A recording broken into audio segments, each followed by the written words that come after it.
Hello and welcome to today's video from Unbelievable. If you like our stuff, hit the subscription button and like this video, and check out the info with today's video to sign up for our newsletter and keep up to date with shows and bonus content. Tom Holland is a well-known historian and author of best-selling works such as Rubicon, Dynasty and In the Shadow of the Sword. Since the publication of his book Dominion, How the Christian Revolution Remade the World, he's been increasingly addressing why Christianity matters and what may happen globally in its absence. The lecture you're about to watch, Invisible Fire, was recorded at the British Library for Open Doors, a charity supporting persecuted Christians around the world, the first of their Perspectives lectures. We're grateful for permission to rebroadcast it here on Unbelievable, and introducing the lecture is Open Doors UK and Ireland CEO, Henrietta Blythe. At Open Doors, we passionately believe that we must strengthen the church in the face of persecution, which is increasing all the time, because a world without Christians would be a far worse place. And that's really what these perspective lectures are about. We want to explain why that is the case. And we want all of you to be able to explain why that is the case as well. And that's why I am so thrilled to introduce Tom Holland as our guest speaker tonight. Tom is a historian of antiquity. Actually, I just asked Tom how he wanted me to describe him, and he just said, just say that I'm lovely. So, you are lovely, Tom. I can tell that. But he is also, let me tell you, a historian of antiquity. He writes and speaks on a wide range of subjects, including classical and medieval history, Greece and Rome especially, the origins of Islam, Christianity and secularism, and I understand cricket. Most importantly for us, Tom is helping both Christians and non-Christians to appreciate the historical role that Christian faith has had and continues to have in shaping society. His work is both an education and an encouragement. As Christians in the midst of a battle for truth which rages all around us, it's really important that we know our history. Because the battle that is raging today is about yesterday, and it will shape the world we live in tomorrow.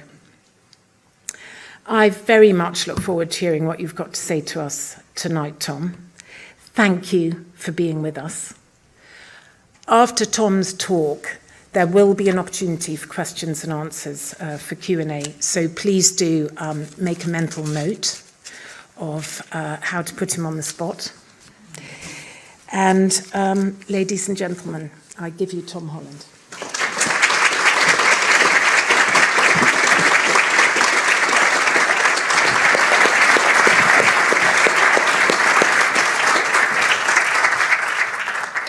Thank you very much for that very kind introduction. I'm very embarrassed I described myself as lovely. That would definitely have come as news to my daughter, who I shouted at before leaving this afternoon because she'd forgotten to give me back my key. And I'd also like to thank you all for the invitation to come and talk here and for coming out this evening. And I would like to thank you for all the work that you do. And I would like to talk about how the work that you do and the world that you are concerned with, I'd like to say the impact that it's had on me personally, because I've been asked in this talk, and I will quote, to talk about how can Christians in the West de-Westernize and how can Westerners Re-Christianize. Well, you don't need me to tell you that an obvious way for Christians in the West to de-Westernize is to think about Christians in lands beyond the West, to think about the insights that they may have to offer, the lives that they may lead, the perspectives on Christianity that they may be able to offer you, us. But on the topic of how can Westerners re-Christianize, the same is true. Westerners who may not be Christian can look to Christians beyond the West and discover how Christian perhaps they are in ways that they had not properly appreciated. And I know that that is the case because that is absolutely what happened to me. And one of the excitements of being here tonight is that in the presence of such an audience as is here, that I can talk about this perhaps more personally than I have done before. I'm going to put my hands up and say that I have talked on this theme quite a lot over the years since Dominion came out. But I haven't been given an opportunity perhaps to talk about exactly the impact that contemplating the persecution of Christians and of others in lands plagued by war, sectarianism and violence, talk about the impact that it had on me personally and on the process of writing Dominion. And I'm not a brave person. I'm sure most of you must be. You must go out there, you must have dealings with lands, with regimes, with people suffering terrible things. I'm much more of a wuss. And so it was with some trepidation in 2016 that I signed up to make a documentary for Channel 4 about the Islamic State, and specifically about why it was that the Islamic State were targeting religious minorities for persecution.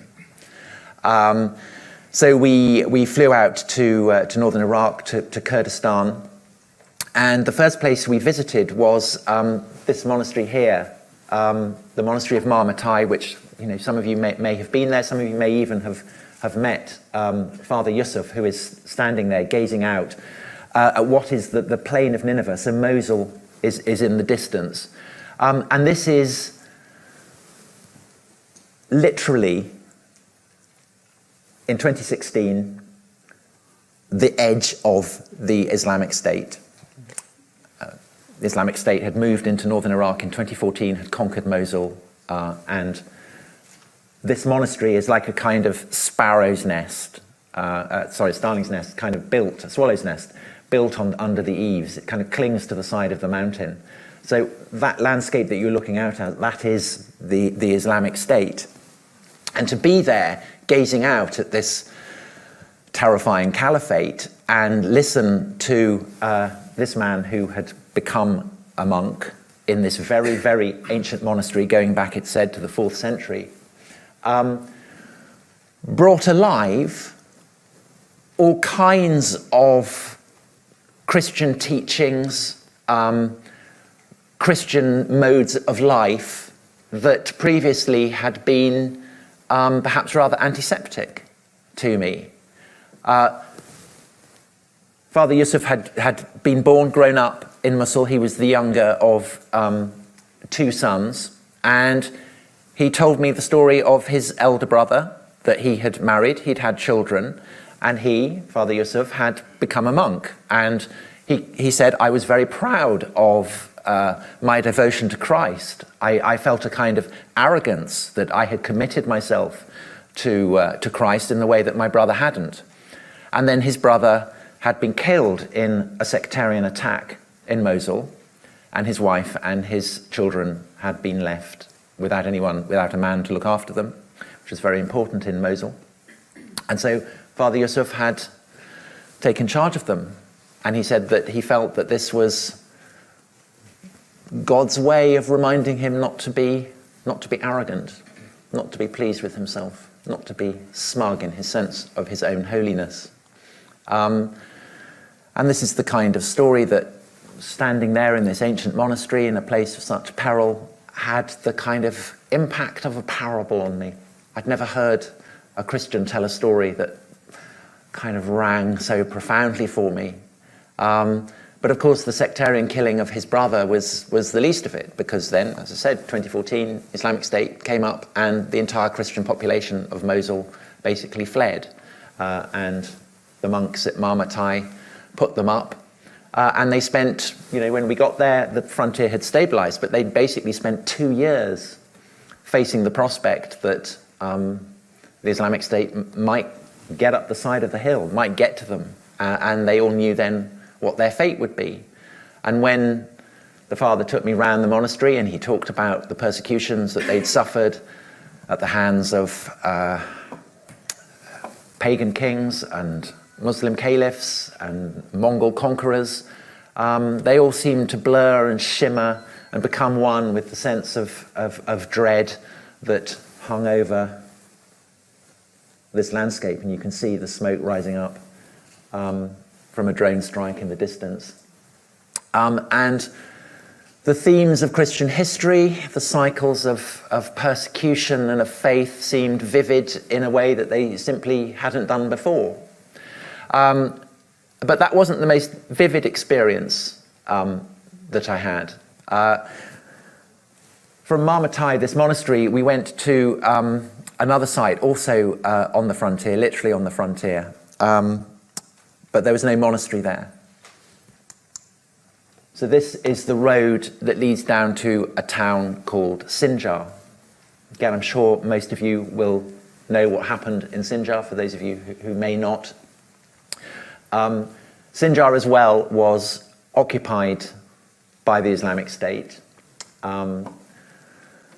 It had been recaptured by the Kurds just, I think, a few weeks before we got there. We were I think the second group of Western journalists who got into Sinjar after it's recaptured by the Kurds. But again, the Islamic State were kind of a mile or so beyond, within mortar range. So kind of we were very much on the front line. And you can see that, this was, the entire town had been gutted. It was in complete ruins. This road had been cleared, but many hadn't. There were mines everywhere. Bits of bodies still lying there. So not a pleasant place at all.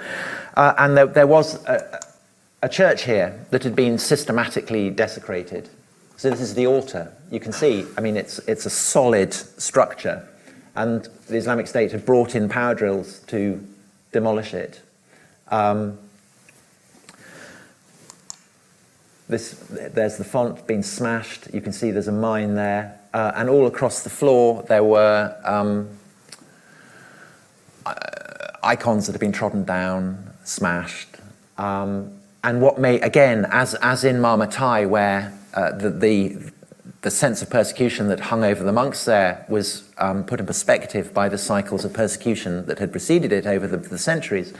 So also here, this was a church that had been built by refugees from the Armenian genocide.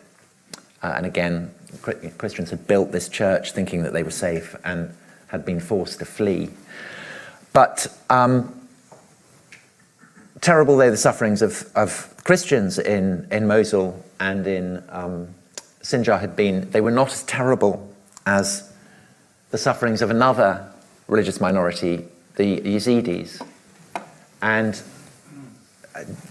just as in Nazi Germany, where you'd have Stars of David put up outside Jewish houses, this is indicating that this is a Yazidi house, and you can see the fate. It's been exploded, burnt, gutted, destroyed.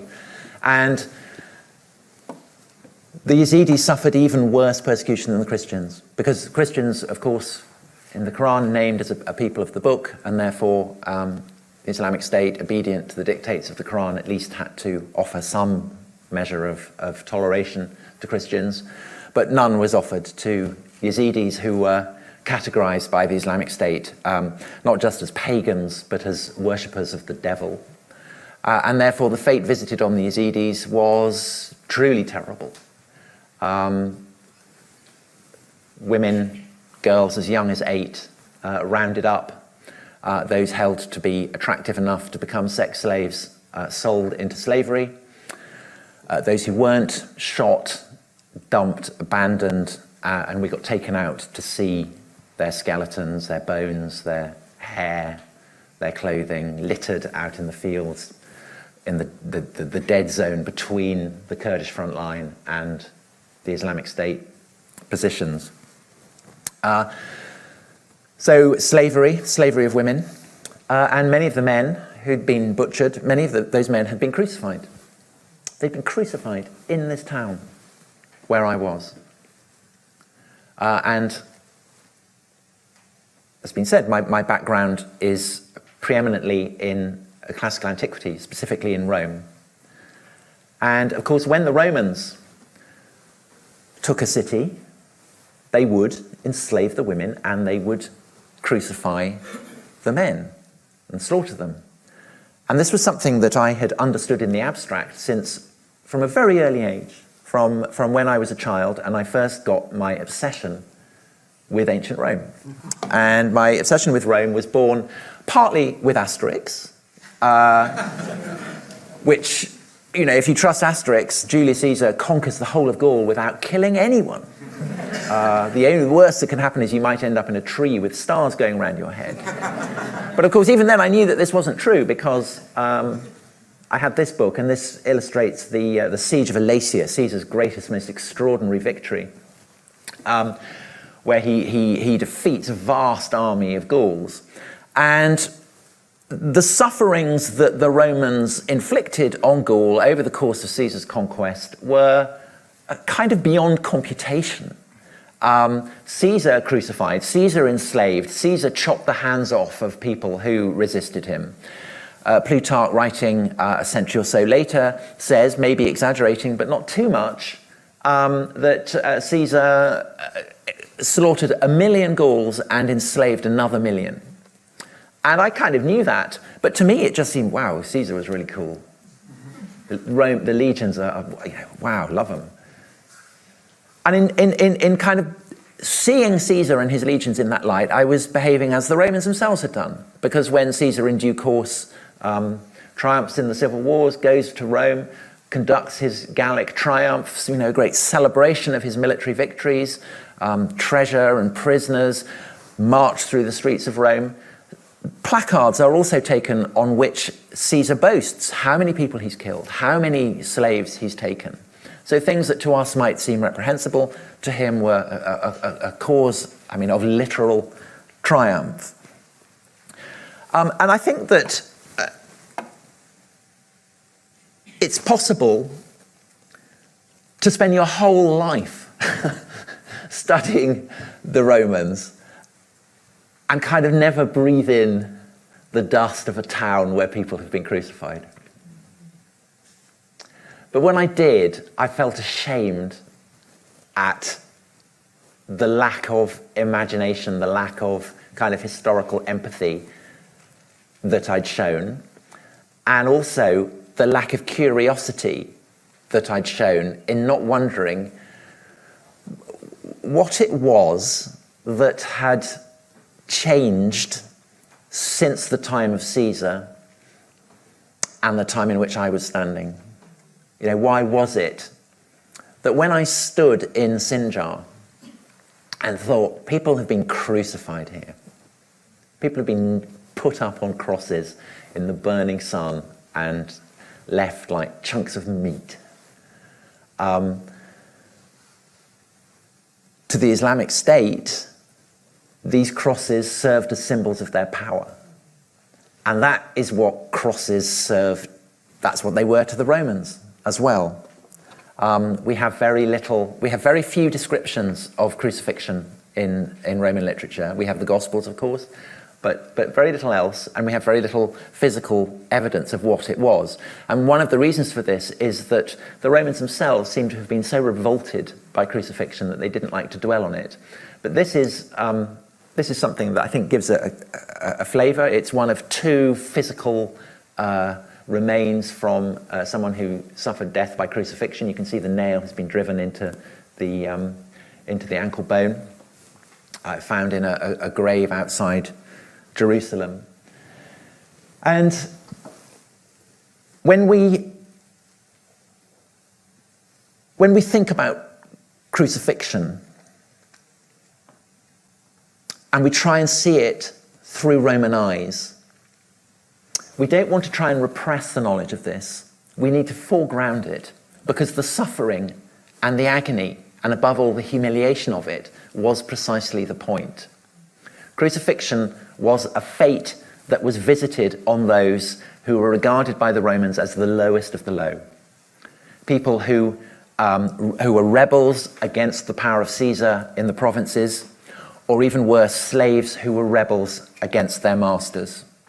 And the reason that crucifixion was seen as paradigmatically the fate that should be visited on slaves was that you didn't just suffer physical agony. It wasn't just that it was protracted, lasting perhaps hours, perhaps days. It's also the fact that it was public. Your sufferings in a society where to be humiliated, to be shamed was absolutely the worst of fates, your sufferings were visible to everyone. People could gather and point and laugh as birds flocked around your head to peck out your eyes. As you gasped and heaved, hauling yourself up and down, feeling the nail scrape against the bone as you did so, your agony would be a cause of mockery. And so the body of a crucified slave, of a crucified rebel against Rome, hanging from a cross, served the Romans as a kind of billboard, advertising their power, advertising their authority, advertising their, not just their right, but their duty to impose incredible suffering on anyone who dared to resist them. And standing in Sinjar, I realized that the sense of an existential abyss that I was feeling wasn't just my sense of dread and terror that I was kind of close to people who had done this. It was kind of profounder than that. It was realizing the reality of a world in which the cross serves as a symbol of the power of the powerful to torture and torment and kill the powerless. When instinctively, to me, as someone who'd grown up in a fundamentally Christian society, the cross served as the opposite. The cross served as a reassurance that actually it's the powerless who triumphs over the powerful. It's the slave who triumphs over the master. It's the man sentenced to the cross who triumphs over the apparatus of the state that has sentenced him. And we have to think ourselves into the sandals of the Romans, I guess, to understand and properly appreciate just how unfathomably weird it is that today the cross, of all things, should be perhaps the most instantly recognizable cultural symbol that any human culture has developed, and that it symbolizes not power, but kind of the opposite, that the victim will triumph. And we have to feel how weird that is in the way that Paul did. Our earliest evidence for this, Paul, writing about the cross, says that to the Gentiles, to the Romans, saying that somebody who in some strange way is part of the divine suffered crucifixion, that this is likely to seem madness. It's not the idea that a man can become a god that was kind of weird to the Romans. They entirely accepted that. Paul was traveling around a world in which the fastest growing cult, it wasn't Christianity, it was the cult of Augustus Caesar, who was the adoptive son of Julius Caesar, so the son of a god, a man who had brought peace to the earth, who had then ascended to heaven to sit at the right hand of his father. This was the fastest growing cult. It wasn't weird that a man could become a god. But what was weird was the idea that somebody who'd suffered this death, of all deaths, that he was in some way divine. That was the madness of it. And I think when you read Paul's letters, you feel the sense of the kind of there are points where he feels almost embarrassed about it. And he's never less than kind of stupefied with a sense of wonder at what he's saying, at what has been revealed to him, that he preaches Christ crucified. It seems mad, but this is what happened, he says. And I think over the years that follow, the years and the centuries, that sense of embarrassment never quite goes away. Christians, of course, believe that their Messiah suffered death on the cross. But right the way through the first century, into the second century, this sense of slight embarrassment about it. And even when in the 4th century, Constantine converts, after, of course, seeing a sign of the cross in the sky, and the Roman Empire starts to become Christian, still this lingering sense of embarrassment, which is why you tend not to get portrayals of the cross. Until the beginning of the 5th century, you do, and this is one of the earliest. It's in the British Museum, so you can go and see it. It's just around the corner from the Sutton Hoo helmet, and it's an ivory casket showing the details of the Passion. And this, of course, is Jesus on the cross. But what you will immediately notice is that this does not look like a man who is suffering unbearable agony. This looks like a man who is on Love Island or something. He is kind of buff, honed, wearing a skimpy loincloth. Basically, he looks like, he's not a contestant on Love Island, he's an athlete. He's someone who's won the great race of life.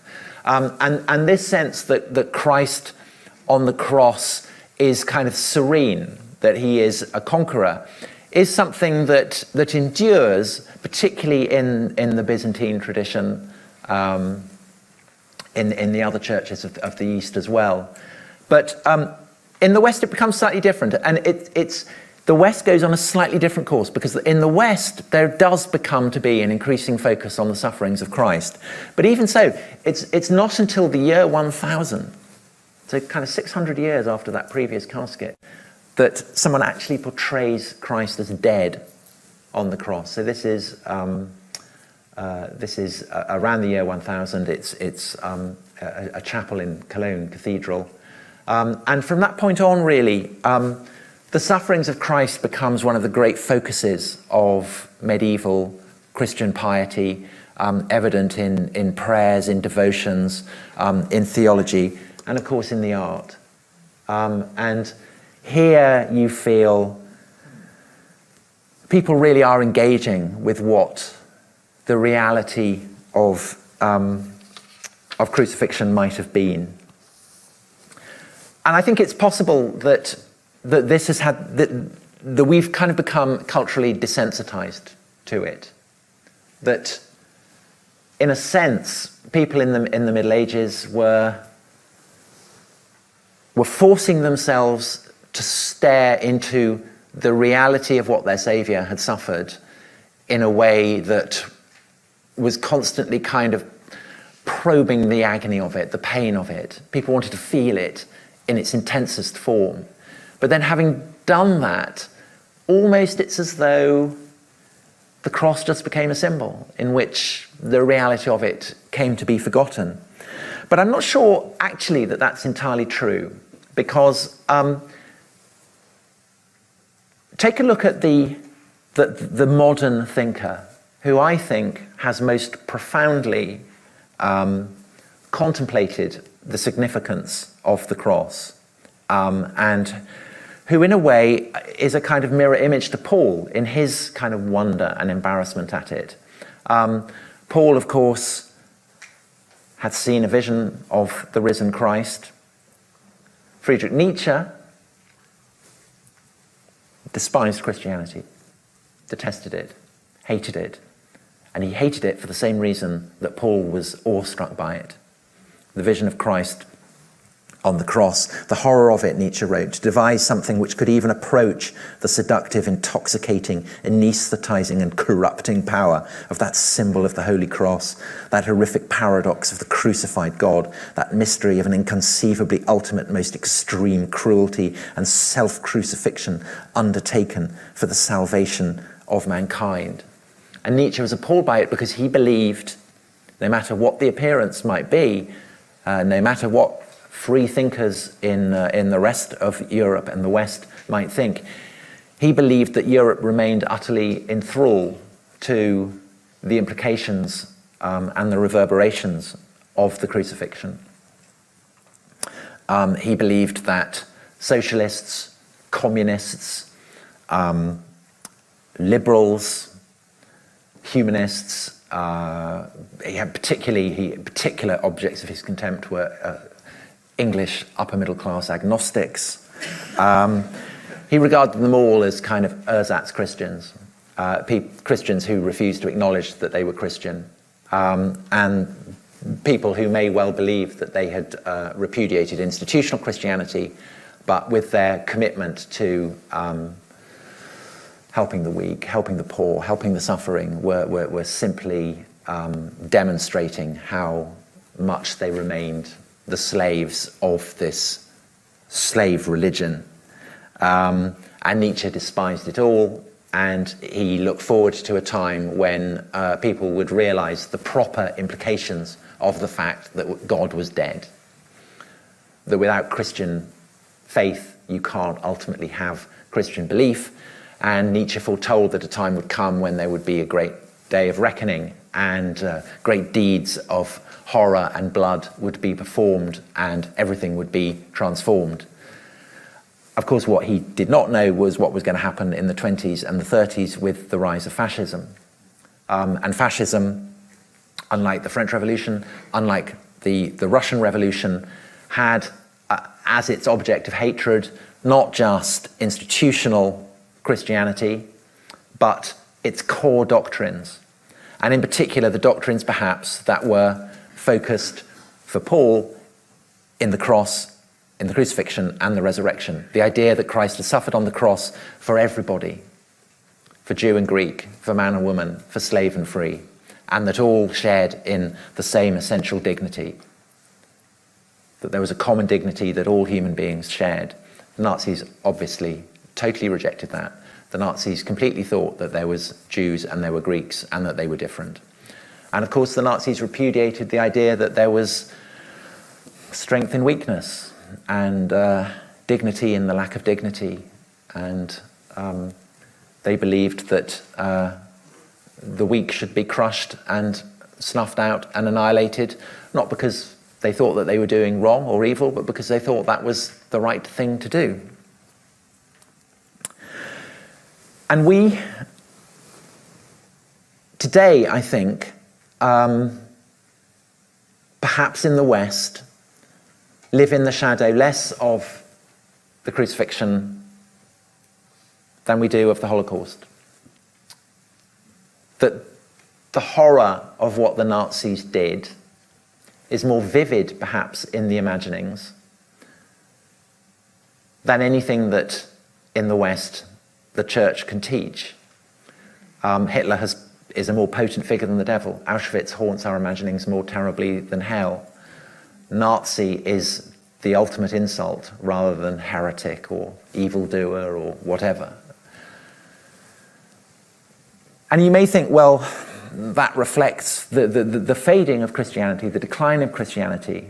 Perhaps in one sense it does, but I think in another sense, very profound sense, it doesn't. Because Nietzsche, in his famous parable of the death of God, talks of the corpse of God being of an enormous size and filling a cave and spilling shadows on the cave. And in a sense, the way that the Nazis haunt the imaginings of the West is like the shadows of the corpse of God on the cave. We regard the Nazis as evil because our standards of good and evil remain profoundly, profoundly Christian. The Nazis shock us because they trampled on 2,000 years of Christian teaching. And that's the reason for the horror. So I think that if Westerners are to be re-Christianized, I think we need to be reminded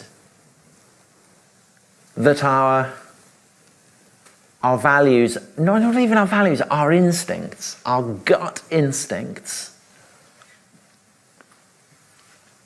are deeply, deeply rooted in this most culturally influential of all stories.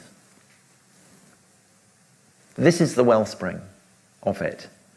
But also, I think, if Christians in the West want to de-Westernize, Christians need to remind themselves of how strange what they believe is. It's so odd. It's so peculiar. It's so haunting.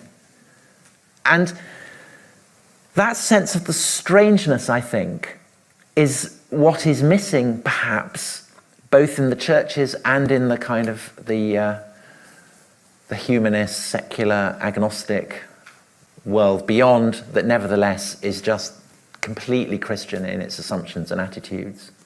And that, I think, is where the sufferings of Christians in countries beyond the West can help, whether you're Christian or not a Christian.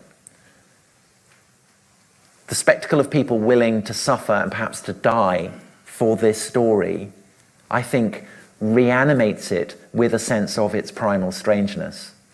And I know that I don't need to tell any of you that because you already know that. But I had to go to Iraq and kind of stare this darkness in the face before I properly appreciated it. And so that's why I'm very honoured to have been invited tonight. And I thank you once again for your invitation. Thank you.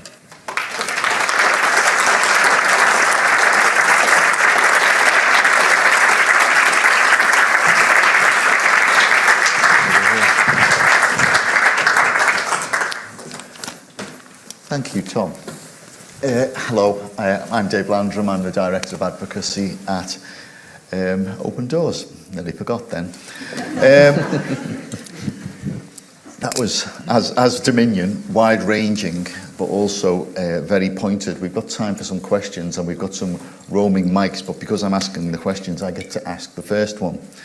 Thank you. Some people, so the cover of The Atlantic this week had an image, a Reservoir Dogs image of Putin, Xi Jinping, Erdogan, Modi in India, and the title of the cover was "The Bad Guys Are Winning." And it seems that we're entering an era of diminishing human rights and religious freedom around the world. How do we, a part of what Open Doors does is tell the story of what's happening to Christians around the world. And we give a reality check, I think, into Western Christian cultures. Are we seeing a return to business as usual, i.e. a sort of Roman context? I mean, would you say, that's a big question, following the trajectory of Dominion, or is there an opportunity for a reality check for Christians in the West? Well, I think that you mentioned Erdogan and you mentioned Modi, and I think that they're particularly interesting because they serve as a reminder to people in the West, whether they are Christian or more particularly not Christian, that Western values are not universal. No. They are contingent. They are bred of a particular cultural seedbed, which is deeply Christian. And in the case of Modi and in the case of Erdogan, it's clear that what they're reacting to is an understanding of society that the primacy of the West for kind of 2 centuries, its global primacy, has enabled people in the West to assume that concepts such as, for instance, the secular, the idea that there is a neutral space called the secular, and that there are things called religions which are separate and distinct from the secular, that this is something that everyone can accept. It's just kind of, part of the way that everything is.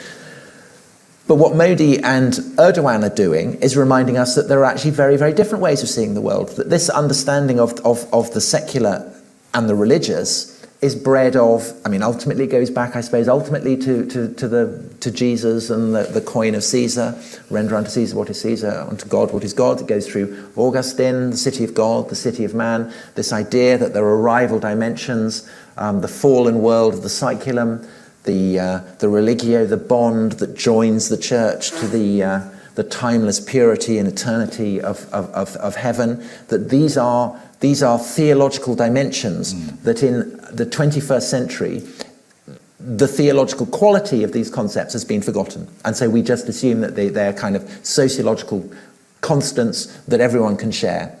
But in India, that's not the case. The secularism that defines the Indian Republic is a legacy of the British period. And what Modi is doing is basically kind of trying to wash Hindu India of that kind of Western Christian British legacy. And likewise in Turkey, what Erdogan is trying to do is to get rid of the kind of the concept of secularism that Ataturk famously introduced. With Xi Jinping, China, of course, is a civilization older than that of Christendom. It has its own incredible reservoir of concepts, of ways that society can be framed that owes nothing to the West. Putin's the interesting one because, of course, Putin rules the Third Rome. But it's a reminder of the way in which Latin Christendom has evolved in very different ways to Orthodox Christendom, and that the relationship between Caesar and Church in Byzantium and then in due course in Moscow took the course of Christianity in those realms on a rather different path that medieval Christianity and then the Reformation took the West. And I think it serves to remind us in the West not to be culturally arrogant about this. So, tell the church not to be culturally arrogant. No, I think the church should be culturally arrogant because the church thinks it's all true. Yeah. No, absolutely. If you think it's true, that you should be absolutely upfront about it. But I think that you should lay claim to it. Lay claim to it. Yes. Be bolder. Yes. Yeah, very good. Do we have some questions? We'll start with Gavin at the front here. Questions, not statements. We haven't got much time. Thank you. I want to throw back to Tom a question he once asked me, but I'd like him to answer it. Tom, once we had a small discussion, and you said the very distinctive thing about the church was that, as you quite just said, it really does believe in good and evil.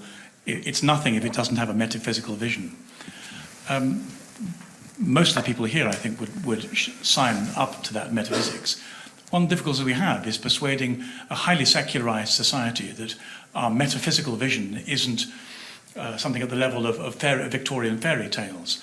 As someone who straddles both worlds, do you have any advice for us in the way in which we can reacquaint our society with the seriousness of what is almost a dualistic metaphysical narrative in order to catch their imagination sufficiently for us to be able to tell the Christian story with effect? Well, I think the key is for people in the West to be culturally humble and to recognise that their values are not universal, as I said. So another one would obviously be human rights. Because the West has been so hegemonic for so long, it's been in a position to assume that its concept of human rights is somehow universal. They don't need to think about it. Of course, human rights exist.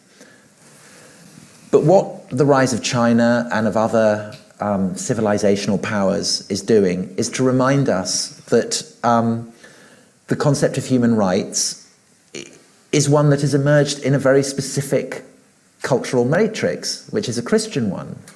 And that therefore, if you want to believe in human rights, you have to believe. It takes a leap of faith to believe that there are things called human rights, just as much as it takes a leap of faith to believe that the Lord Jesus Christ raised from the dead. They're both beliefs. And the fact that most people in the West sign up to the fact that human rights exist and that they're important and that they should determine, say, national policy, public policy, actually it's as rooted in theology and myth and metaphysics as all the teachings of Christianity. And I think that once people are reminded of that, I think it becomes impossible not to feel a kind of greater sense of where, what Christianity is about. Because, if you believe in human rights, why not believe that Jesus rose from the dead? You might as well hang for a sheep as a lamb. I think that it reminding people that the core beliefs that are fundamental to how people morally define themselves is rooted in faith reopens the possibility for secularists to recognize that they have not kind of emancipated themselves from the need for faith, They continue to illustrate it. And I think that kind of contemplating that then reopens the possibility to think, well, where might this practice of believing in fantastical things lead? But I think one of the things that the churches need to do is to kind of absolutely embrace this, rather than being slightly embarrassed about it and only talking about the kind of things that you'd hear on a Liberal Democrat Party political broadcast, which is a kind of, thought for the day thing. I mean, I think that thought for the day and, the kind of religious studies GCSE where you compare what Buddhists and Muslims think about smoking, that kind of stuff. I think it's absolutely destructive because it just kind of makes everything a mush. I think that the churches have to lay claim to everything that is kind of that is weirdest, most countercultural, most peculiar. Don't kind of duck all the stuff about angels and things. I mean, major on that because... Yeah. Great. Just to say, Tim Farron's a Liberal Democrat. He's at the back. He's a little bit upset by that. Wasn't directed at you, Tim. Can we take another question? Well, Tim Farron is an absolute example of someone who is both a Liberal Democrat and a practicing Christian, and the intersection point is absolutely clear, and he's never disguised the fact. Yeah. Brilliant. Question there? Thank you very much. Thank you. I was particularly fascinated by what you said about the cross and how the cross from the 5th century has emerged as the symbol. Aside from the fact that it is an easy symbol to draw, to hold on to, why do you think, in all of your thinking and studying, that became the symbol over say, the empty tomb? Or, why the suffering Saviour? Why that? Because it's the weirdest thing. It's the weirdest thing. The idea that someone might rise from a place of death into heaven is not weird for the Romans or the Greeks. Heracles does it. Heracles is on his funeral pyre, and a chariot comes and takes him up to Olympus. And when his body is being burnt in the Campus Martius, and all the Roman people are gathered, a senator sees his soul rising up into the heaven. And after Caesar has been murdered, a comet is seen streaking across the sky. The idea that someone who was mortal has become divine and has risen up into heaven and has triumphed over death, it's odd. I mean, it's unusual. It's not something that happens all the time. But people do feel that, this does happen. But the idea that someone who has suffered this most humiliating of deaths, I mean, that's just off, that's beyond the pale. That's so peculiar and weird that, you just have to read Paul's letters in the consciousness of that. And he's writing as someone who's familiar both with the Jewish world and with the Greek world and the Roman world. And he knows that everyone he's saying this to the Jews it's a stumbling block, to the Gentiles it's madness. He understands that there is no one for whom this isn't just deeply, deeply, kind of transcendently mad. And it's the madness of it that kind of becomes the point. And I know that, of course, that the heart of the Christian story for Christians is the resurrection. That without the resurrection, the cross is meaning that, it's just a horrible death. But the horrible death is kind of, that's the strangeness for people in the world that Paul is going out into. Great. Thanks, Tom. Can we get a mic to Ian Paul here at the front, please? Is that possible? Thanks, Luca. Thank you very much, Tom. I'm very struck by the way your whole discussion is hinging on the question of power, and it's particularly pertinent because I've just come from the General Synod of the Church of England. And it was a very interesting experience because the first morning of our 2 days was spent dressed up in funny clothes, which were often symbols of power and learning, parading around a very large building, which was an enormous symbol of power in Westminster Abbey. And then we come into this assembly and we talk about being humble being humbled and being simpler. And I think in the Church of England particularly, it's not quite so true for other churches in the UK. We've got this very strange paradox of having financial power. Church commissioners are sitting on £9 billion at the moment of assets. And we've got lots of buildings, which are symbols of power in the public space. And yet feeling very vulnerable and actually lacking cultural confidence in the face of trans ideology, in the face of the development of, completely in Western contemporary culture, rethinking anthropology, what it means to be human and human identity. Do you think it's inevitable that we won't recover our confidence in our transcendent message until we're stripped of those external signs of power? No, because everything about Christianity it's a vast matrix of paradox. So the cross is the obvious example of that the slave becomes the master and so on. But of course, also inherent is the fact that the cross, emblem of powerlessness, of Christ's kind of emptying himself. The cross also is a symbol of power. The reason that it's the most culturally recognised symbol is because it's been taken by people to the absolute ends of the earth. And so that paradox has been there right from the beginning. I mean, it's there in Paul saying, there is no Jew or Greek. That sounds. I mean, basically, that is the idea that underlies everything in our society. The multicultural society, the idea that there's no Jew or Greek, there's no black or white, there's no gay or straight, there's no cis or trans.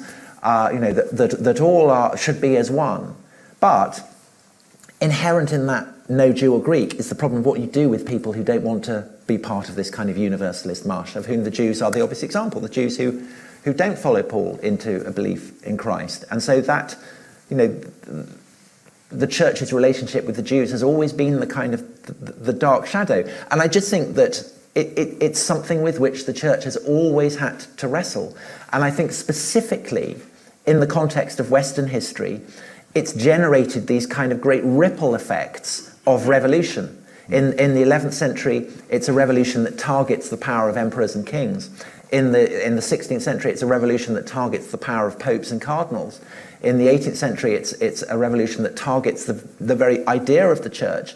And I think that since the 60s, we've been moving through a very similar process of revolution, where some of the most fundamental assumptions and values of a Christian society are being questioned, but they're being questioned in Christian terms.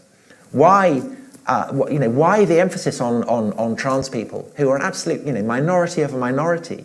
I think it's because they are seen as the ultimate victims. That gay people have attained the kind of dignity that gay campaigners have been campaigning for since the 60s and 70s. They've attained that. Trans people perhaps haven't.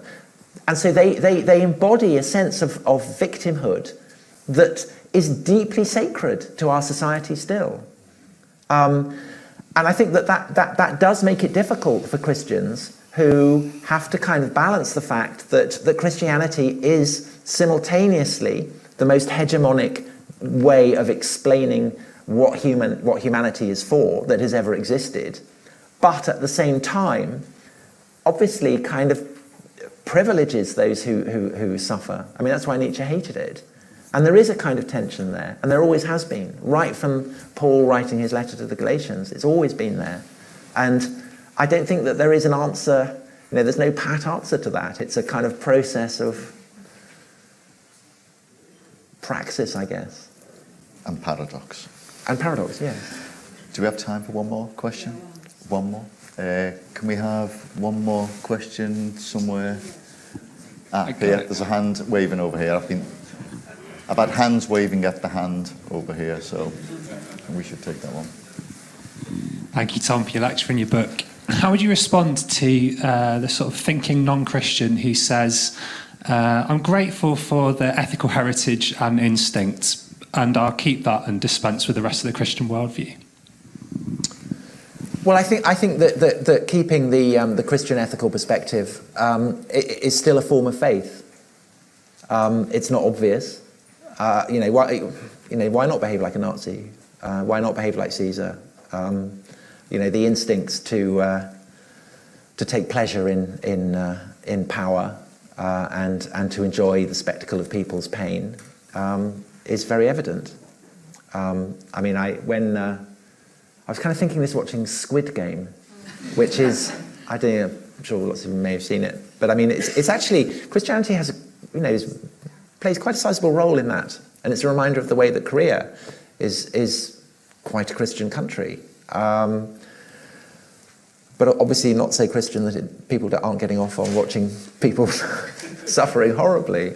And there's the kind of, the way in which when Islamic State were doing their snuff videos, killing, beheading people and putting them on YouTube, apparently, for a week after that, the name of the person whose head had been chopped off would be one of the most Googled things across the world. So the idea that we've somehow, outgrown the Roman love of blood spectacle is simply not true. And I think that people just need to remember, I mean, everybody, who thinks that being agnostic and secular is somehow neutral needs to remind themselves that is simply not the case. Yeah, thank you. Which is why we need historians like Tom Holland. Can we give him a round of applause, please? Thank you, Tom.